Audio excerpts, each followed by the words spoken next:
P comme publicité, comme projet, comme performance, comme partenaire. P-Com, votre agence de communication.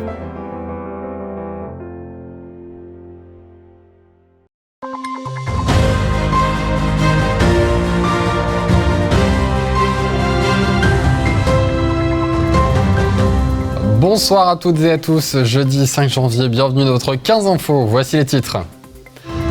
L'année 2022 est un record pour le champagne. En effet, selon le comité interprofessionnel du vin de Champagne, cette année, plus de 330 millions de bouteilles ont été vendues.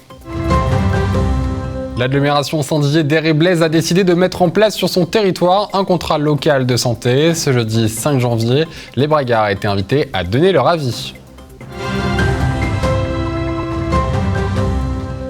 Mais avant de développer ces titres, regardez notre chiffre du jour. 20, c'est le nombre de jours que durera le procès des 5 auteurs présumés du meurtre de Mourad Chekrou. Souvenez-vous, en juin 2018, Mourad Chekrou, avec 35 ans, avait été lynché à coups de batte de baseball, puis tué par arme à feu dans le quartier Rome-Saint-Charles, à Vitré-le-François. Un procès qui s'est ouvert hier et qui se tiendra à huis clos devant la cour d'assises de la Marne.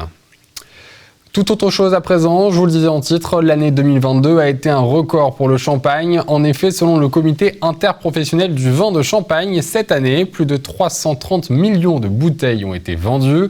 Un chiffre en hausse qui est particulièrement dû à une explosion de la demande au-delà de l'Hexagone. Une exportation qui représente 57% des ventes. Regardez ce reportage de Brigitte Maestrati.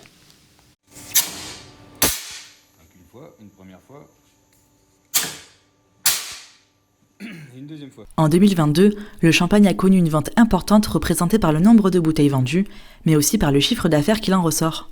Selon le comité interprofessionnel du vin de Champagne, plus de 10 millions de bouteilles ont été vendues comparé à 2021. Le chiffre d'affaires dépasserait donc les 6 milliards d'euros, malgré des récoltes difficiles ces 2 dernières années. Là, on va arriver un petit peu sur la vendange 2020. Donc, c'est qu'on avait fait une petite appellation parce qu'on ne savait pas trop où c'est qu'on allait avec le confinement et tout ça. Finalement, petite appellation, on dit qu'il y a un peu moins de bouteilles. Et donc, en Champagne, nous, nos premières bouteilles, enfin les brutes, c'est déjà 18 mois plus 3 mois, donc on arrive sur 2 ans. Donc, ce qu'on a fait en 2020 va nous arriver en 2022. Et puis finalement, l'année d'après, une pas super belle année en 2021. Donc ça a bloqué aussi un petit peu. Voilà, donc cette année, magnifique au niveau du temps. Enfin, on ne pouvait pas rêver mieux. On a fait une appellation un peu plus grosse. Donc voilà, donc c'est juste ce qui nous inquiète un petit peu de trop vendre et puis de pas forcément avoir beaucoup de bouteilles 2 ans après. Ces producteurs ont vendu au cours de l'année 2022 plus de 14 000 bouteilles. Un record pour cette maison, installée depuis 2017. Sur cette année 2022, le mois de décembre est effectivement le mois le plus important. On a vu une petite hausse par rapport à l'année dernière. Mais au vu du contexte particulier de cette fin d'année 2022, contexte économique notamment, on est plutôt content de finir l'année 2022 avec ces chiffres et ces ventes de champagne. Pour ce caviste, le champagne effectue en moyenne 18% de son activité sur l'année. Pour le mois de décembre 2022, il passe à 22,5% des ventes, une hausse due au fait de fin d'année, mais aussi par la qualité des bouteilles proposées. Notre travail de caviste, c'est plutôt d'aller vers des domaines viticoles qui travaillent le terroir et la qualité gustative plus que le marketing et la marque. Et grâce à cette gamme construite de longue date, en nous attirant une clientèle qui se satisfait vraiment du plaisir gustatif qui tire de nos différentes cuvées. Et on retrouve cette clientèle-là, et de plus en plus, c'est une évolution vers les meilleures cuvées. En région Champagne, 320 villages peuvent produire ces spiritueux, mais seulement 17 d'entre eux bénéficient d'un classement Grand Cru, ce qui équivaut à 1% de la production. À Saint-Dizier, à présent, l'agglomération Saint-Dizier-d'Air-et-Blaise a décidé de mettre en place sur son territoire un contrat local de santé. Ce contrat déterminera les actions à instaurer sur le territoire pour améliorer la qualité de vie de la population. Et ce jeudi 5 janvier, les bragards étaient donc invités à donner leur avis dans le cadre d'une étude en cours. Écoutez Marine Bonin, chargée du projet et d'ingénierie à l'instance régionale d'éducation et de la promotion de la santé, au micro de Thiago Kargovic.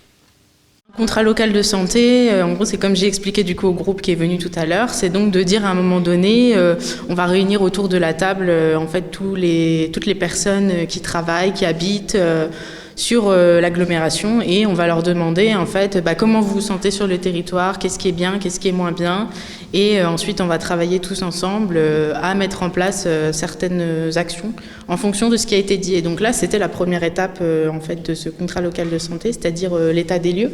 Ils nous ont demandé notre avis sur l'offre de soins, les médicaux, les docteurs, les chirurgiens, et puis le besoin qu'on aurait dans l'agglomération. Alors il y a eu ça, ce qu'on pensait de notre hôpital, un peu de David de Salisier, les différents quartiers. Ils nous ont demandé aussi pour les jeunes l'attractivité du territoire. Pourquoi les médecins n'y restaient pas ou pourquoi les jeunes n'y venaient pas. Et donc, ils vont voir ça pour travailler avec la ville, justement pour garder nos jeunes et attirer les médecins et aussi les garder. Et voilà, c'est la fin de cette édition. Merci de l'avoir suivi. Tout de suite, vos prévisions météo de demain. Bonne soirée à tous. Toute l'actualité qui vous concerne, à voir et à revoir dès maintenant sur puissancetélévision.fr et sur notre application mobile.